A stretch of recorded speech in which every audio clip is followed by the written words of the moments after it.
नमस्कार सभी को। नमस्कार। सबसे पहले तो मैं बोलना चाहूंगा, आज मैं यहाँ पे दो टॉपिक कवर करने वाला हूँ। एक टॉपिक है अबाउट इंडस्ट्री और एक टॉपिक है व्हाई नेटसप डिफरेंट देन अदर्स। ये दो टॉपिक हो गए। उसके पहले 2 मिनट में बोलना चाहूंगा कुछ। देखिए, आज ये जो वर्चुअल मीटिंग है, ये वर्चुअल मीटिंग की वजह से क्या होने वाला है इसके बारे में थोड़ा मैं बोलना चाहूंगा कि वर्चुअल मीटिंग से जो हमारा सबसे बड़ा हर्डल था, कम्युनिकेशन गैप, वो दूर हो गया। तो यहाँ बहुत बार ऐसा होता है कि एक बड़ा नेटवर्कर है, उसको अगर हम बोलते हैं कि हमारा प्लान सुनने आ जाओ, तो वो मीटिंग में नहीं आता है और मोस्टली वो बोलता है कि मुझे अलग मिलो, मुझे ऑफिस में मिलो। लेकिन अभी क्या होगा कि ऐसे बहुत सारे बड़े बड़े लीडर भी है जो चुपके से कहा ना कहा ये अटेंड करेंगे, भले वीडियो ऑफ करेंगे। तो अच्छे अच्छे लोग यहाँ पे आने वाले, मतलब मैं जो आपको बताने वाला हूँ ये बेनिफिशियल क्यों होने वाला है, ये मैं आपको बोल रहा हूँ। तो बहुत सारे लोग यहाँ पे आने वाले। दूसरी बात मैं बोलूंगा कि अगर शायद आपको मालूम होगा, बड़ी बड़ी कंपनियां बड़े हवा से काम करती है मार्केट में। उनका जो प्रोडक्ट था, वो प्रोडक्ट कौन सा था? इसेंशियल प्रोडक्ट नहीं थे। तो बड़ी बड़ी कंपनियां, नाम नहीं बोलना चाहूंगा, लेकिन मार्केट का जो सीनियर है ये बंद हो गई। उनका पूरा के पूरा प्रोडक्शन बंद है क्योंकि वो इसेंशियल में नहीं आ रहा था। अब ये ऐसे नेटवर्कर है, वो घर पे बैठे हैं, तो ये नेटवर्कर भी अभी हमको मिलने वाले। अभी ये हो गया एक बाजू नेटवर्क का। दूसरा बोलूंगा मैं कि जब जब दुनिया में रिसेशन आता है, आर्थिक मंदी आती है, मतलब हिस्ट्री बता रहा हूं मैं कि दुनिया में जब जब आर्थिक मंदी आती है तब तक डायरेक्ट सेलिंग बिजनेस बढ़ा है। ये आज नहीं, 75 साल का इस डायरेक्ट सेलिंग का हिस्ट्री है। मतलब मैं बोलूंगा कि 98 में एक बार ऐसा ही आर्थिक मंदी आया था, तो उस टाइम डायरेक्ट सेलिंग बिजनेस बढ़ा था। 2008 में इंडिया में ऐसा ही आर्थिक मंदी आया था, तब डायरेक्ट सेलिंग बिजनेस बढ़ा था। और अभी ये सबसे बड़ा आर्थिक मंदी आ रहा है पूरी दुनिया में, तो सबसे ज्यादा लोग बेरोजगार होने वाले। तो अच्छे अच्छे वेल एजुकेटेड लोग यहाँ आएंगे। तो आपको दो टाइप के लोग यहाँ मिलने वाले, नेटवर्कर है दूसरे कंपनी के टॉप टॉप, वो भी मिलने वाले हैं, और जो वेल एजुकेटेड लोग हैं लेकिन अभी उनका जॉब नहीं मिलने वाला, वो लोग भी आने वाले। तो ये दो कैटेगरी लोग आने वाले। तो हमको प्लान प्रेजेंटेशन ये अच्छी तरह से करना पड़ेगा। अभी यहाँ पे इस प्रेजेंटेशन के 2 पार्ट मैंने किया। पहला अबाउट इंडस्ट्री। देखिए, अबाउट इंडस्ट्री अगर नहीं समझेंगे तो जो वेल एजुकेटेड लोग हैं वो इन नहीं करेंगे। मतलब उनको पैसे की तो जरूरत है, लेकिन 100% वो इस इंडस्ट्री को गलत समझते हैं। शायद उन्होंने कभी किया नहीं, लेकिन सुना है ऐसा कुछ होता है, जोड़ने वाला काम होता है। तो इसीलिए अबाउट इंडस्ट्री आपको बताना पड़ेगा। और जो नेटवर्कर है उनके लिए व्हाई नेटसप डिफरेंट, मतलब हम दुनिया की अलग कंपनी क्यों है, ये आपको प्रेजेंट करना पड़ेगा। अभी देखो, मेरा जो नॉलेज है, मैं बहुत बार देखता हूँ नेटसप का नाम लीडर को मालूम है, अदर कंपनी के लीडर्स को प्लान मालूम नहीं। मैं आज आपको चैलेंज देके बोलूंगा, अगर नेटसप का प्लान जिसने अच्छी तरीके समझा, अच्छी तरीके से वो जिंदगी में अगर डायरेक्ट सेलिंग करना है तो नेटसप के सिवा कोई कंपनी चुन नहीं सकता। लेकिन ये हम बोल सकते हैं कि हमारा प्लान उनको मालूम नहीं। तो ये नेटसप अलग क्यों, ये मैं बताऊंगा। तो पहला मैं बताऊंगा अबाउट इंडस्ट्री के बारे में। देखिए, अभी इंडस्ट्री के बारे में बोलेंगे तो वहां पे मैंने इंडस्ट्री के बारे में 4 टॉपिक बोले, 4 पार्ट किए उसका। पहला, डायरेक्ट सेलिंग ये क्या है, मतलब what is perfect direct selling क्या है। दूसरा, डायरेक्ट सेलिंग ये वर्ल्ड में कैसे चल रहा है, दुनिया में कैसे चल रहा है। तीसरा, डायरेक्ट सेलिंग ये इंडिया में कैसा आया, इंडिया में बदनाम क्यों हुआ। और चौथा, ये डायरेक्ट सेलिंग अभी क्यों अच्छा हो रहा है। तो ये जो 4 पॉइंट्स है, ये पॉइंट से जो भी एक नॉन नेटवर्कर है शायद उनके दिमाग में गलत चीजें भरी है, तो वो गलत चीजें निकालेगी। और जो गलत चीजें निकलेगी तभी जाके उसको अच्छी चीजें घुसने वाली है। मैं हमेशा बोलता हूँ, अगर मोबाइल में आपको डाउनलोड करना है तो जब तक उसका मेमोरी फुल हुआ है वो डिलीट नहीं करेंगे तब तक वो डाउनलोड नहीं होता है। तो ऐसा ही समझिए, मार्केट में ऐसे ही लोग हैं जो वेल एजुकेटेड लोग हैं लेकिन उनका मेमोरी फुल है। कौन सी चीज से कि डायरेक्ट सेलिंग ऐसा होता है, स्कीम है, मेंबर है, उस गलत चीजों से मेमोरी फुल है। अभी अगर मैं डाउनलोड करना चाहूंगा, मतलब उसमें कुछ डालना चाहूंगा, जाने वाला नहीं, तो ये जब तक निकलेगा नहीं पहले वाला कचरा, तब तक उसके अंदर जाएगा नहीं। एग्जाम्पल आपको भूलना नहीं। मतलब यहाँ पे आज मैं जो बताऊंगा 4 पॉइंट, ये उनके दिमाग का जितना भी गलत चीज है वो डिलीट हो जाएगा। डिलीट नहीं, मैं बोलता हूँ फॉर्मेट हो जाएगा, कुछ नहीं बचेगा। और ये अगर इंडस्ट्री अच्छी तरह बदलेंगे तो अच्छे अच्छे वेल एजुकेटेड लोग भी आपके पास करियर करने आएंगे। जैसे एग्जाम्पल मैं बता रहा, मैं मेरे बारे में बोलूंगा कि मैं पढ़ाई करके क्लासरूम ऑफिसर बनना चाहता था, लेकिन मैंने देखा इंडस्ट्री को समझा, इसलिए आज फुल टाइम में काम कर रहा हूँ। तो इस इंडस्ट्री को हम समझते हैं 4 पॉइंट में। पहला, what is direct selling. Direct selling ये क्या है, तो ये डायरेक्ट सेलिंग के बारे में बोलेंगे कि this is a product distribution system. ये आपको मालूम है, लेकिन ये बेसिक में वापस आज कंप्लीट करूंगा। तो प्रोडक्ट डिस्ट्रीब्यूशन सिस्टम मतलब ट्रेडिशनल मार्केट है, वैसा ये डायरेक्ट सेलिंग मार्केट है। ट्रेडिशनल मार्केट में क्या होता है, कोई तो प्रोडक्ट बनाता है कोई तो कंज्यूम करता है। यहाँ पे क्या होता है, कोई तो प्रोडक्ट बनाता है, कोई तो कंज्यूम करता है, दोनों मार्केट में होता है सेम। देखो शायद ये आपको रिपीट हो रहा है, लेकिन ये बेसिक में पकड़ रहा हूँ, ये बेसिक सीक्वेंस समझ में आया तो आप किसको भी कन्विंस कर सकते हैं। अभी ट्रेडिशनल मार्केट में क्या होता है, ये सबको मालूम है कि एवरेज कोई भी दुनिया में चीज बनती है, एवरेज उसका जो मैन्युफैक्चर कॉस्ट है वो कितना होता है, ये 30% होता है। मैं इंडिया की नहीं पूरे वर्ल्ड की बात कर रहा हूँ। कोई भी प्रोडक्ट ये 30% मैन्युफैक्चर कॉस्ट होता है, उसके बाद डिस्ट्रीब्यूटर, डीलर, होलसेल रिटेलर वहां पे 50% बढ़ता है और कंपनी का प्रॉफिट 20%। ये एवरेज माना जाता है, ये मेरा बात नहीं है, ये एवरेज सेल्स में बोला जाता है कि 30% ये मैन्युफैक्चर कॉस्ट होती है, 50% ये डिस्ट्रीब्यूशन में जाता है और 20% ये कंपनी का प्रॉफिट होता है। अभी डायरेक्ट सेलिंग में क्या हुआ, ट्रेडिशनल मार्केट में क्या होता है, ये 50% कौन इनकम करते हैं। तो ये जो मैं बता रहा हूँ, आप सोचिए कि ऐसा ही आप किसी को समझा रहे, वो नेटवर्कर हो शायद या वेल एजुकेटेड पर्सन हो, लेकिन ये सीक्वेंस से आप समझा रहे, ऐसा इमेजिन करिए। तो ये 50% कौन इनकम करता है, 50% ये अमाउंट है वही अर्निंग करता है जिसके पास इन्वेस्ट करने के लिए पैसा है, जिसने पैसा लगाया, पैसे के ऊपर पैसा कमाया। मतलब ट्रेडिशनल मार्केट में एक इन्वेस्ट करने वाला ही पैसा कमा सकता है। डायरेक्ट सेलिंग मार्केट, अभी डायरेक्ट सेलिंग मार्केट का क्या फर्क है, डायरेक्ट सेलिंग में देखिए नाम में ही मीनिंग है, कंपनी प्रोडक्ट बनाती है, डायरेक्ट कंज्यूमर को देती है।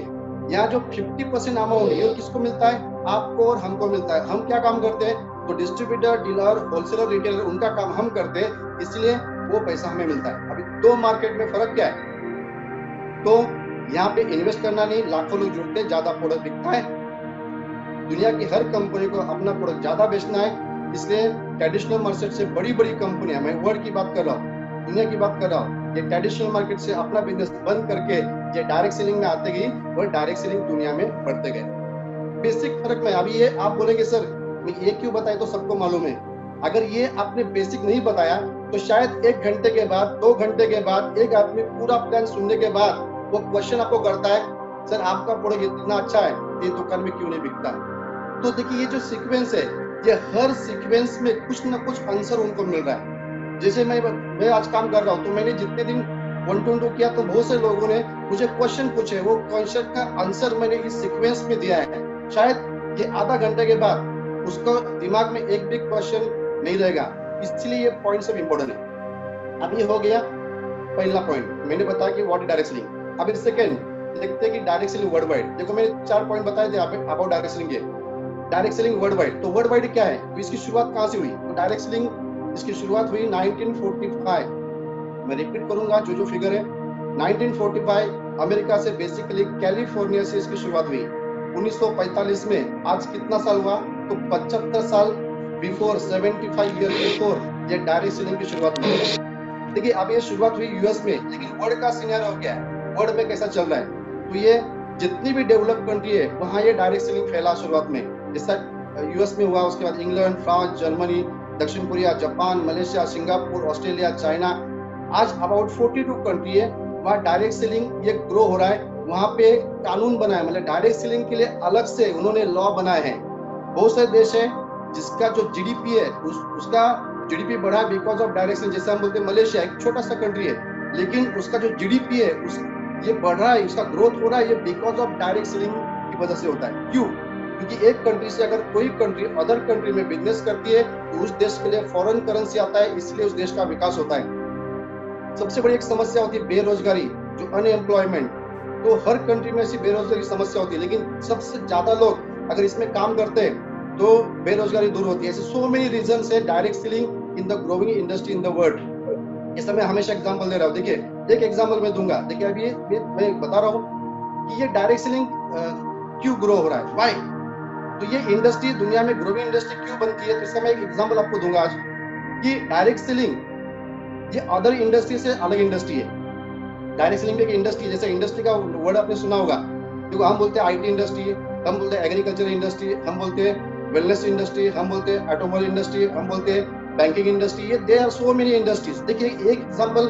वेरी वेरी इंपॉर्टेंट है, जब आप वर्ल्ड का सिनेरियो देखिए बताएंगे तो ये एग्जांपल आप वहां दे सकते हैं, एक एग्जांपल समझ में आएगा उसको कि डायरेक्ट सेलिंग क्यों बढ़ रहा है। अभी डायरेक्ट सेलिंग वर्ल्ड में ग्रोइंग क्यों है, क्योंकि जितनी भी इंडस्ट्री है, जैसा मैंने आईटी इंडस्ट्री एग्जांपल देता हूँ, अगर आपको आईटी में जॉब करना है, आईटी में करियर करना है, तो आपको क्या करना पड़ेगा, एक सॉफ्टवेयर इंजीनियर बनना पड़ेगा।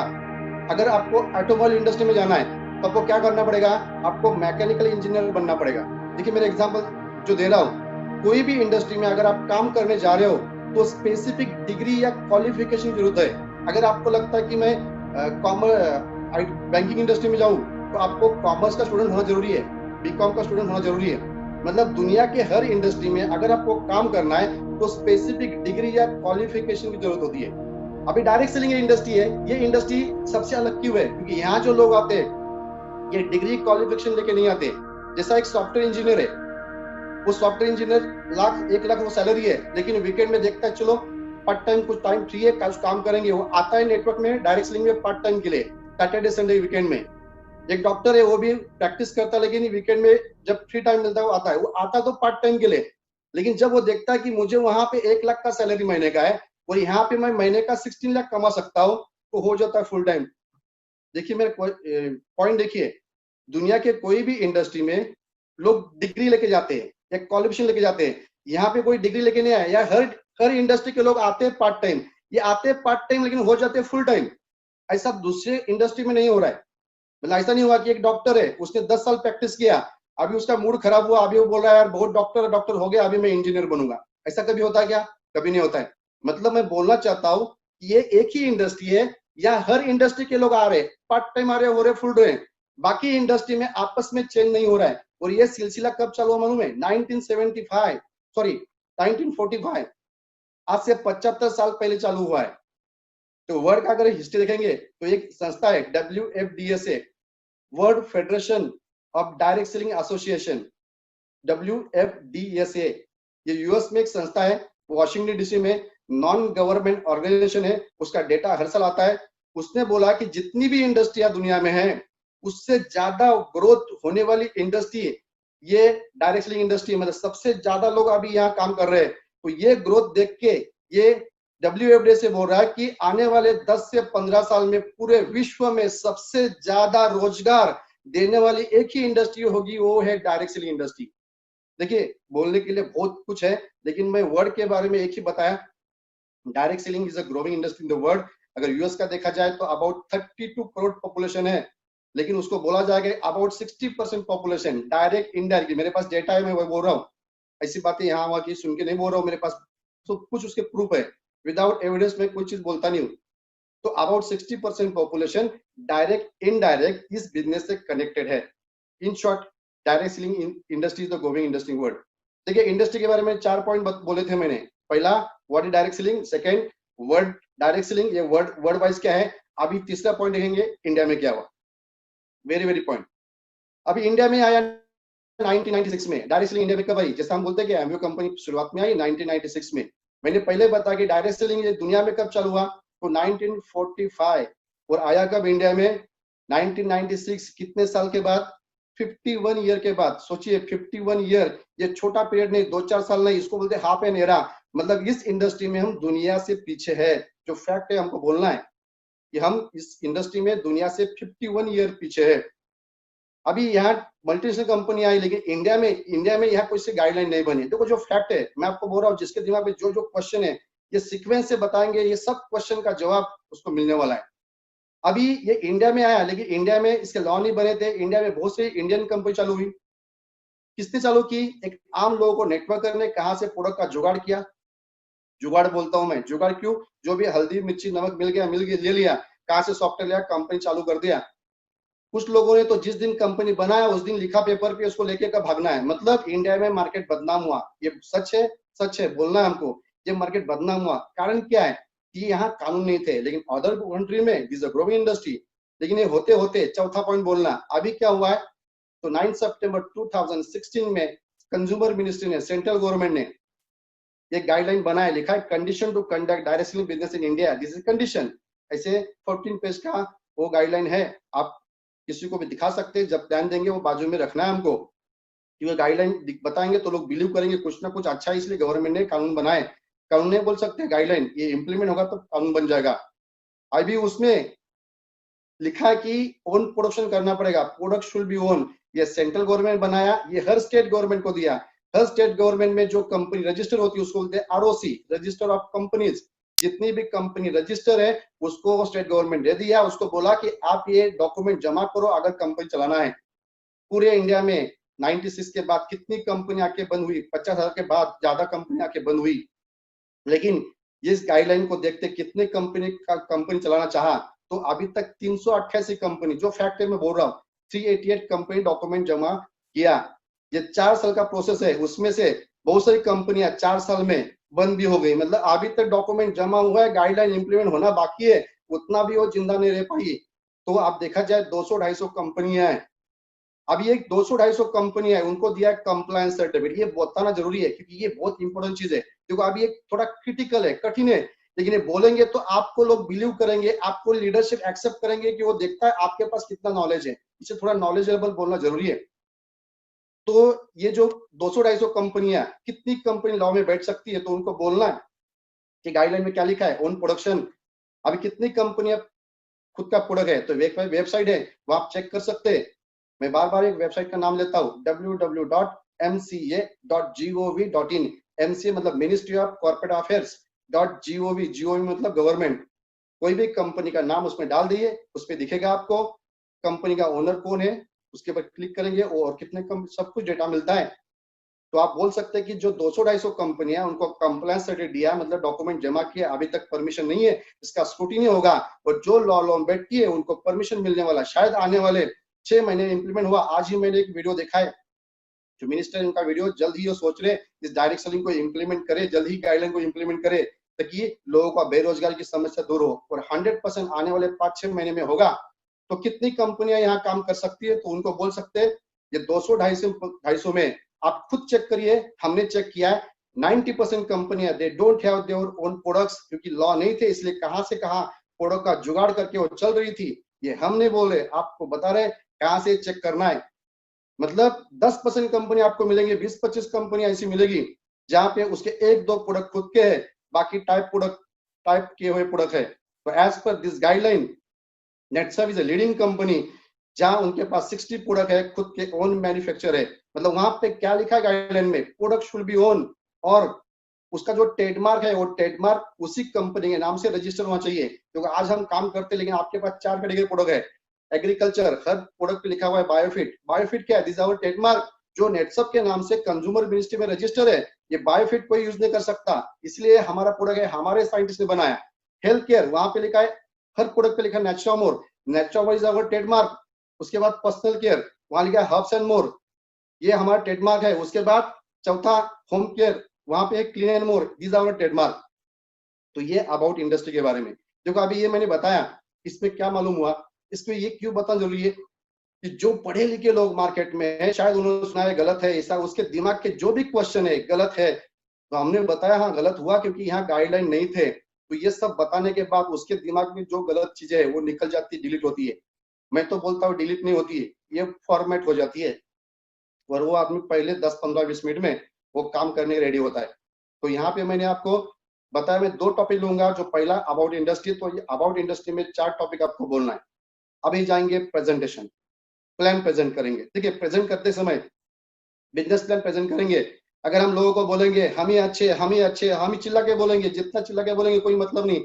हमको प्रॉपरली प्रेजेंट करना है, व्हाई नेटसर्व डिफरेंट देन अदर्स। तो मैं यहाँ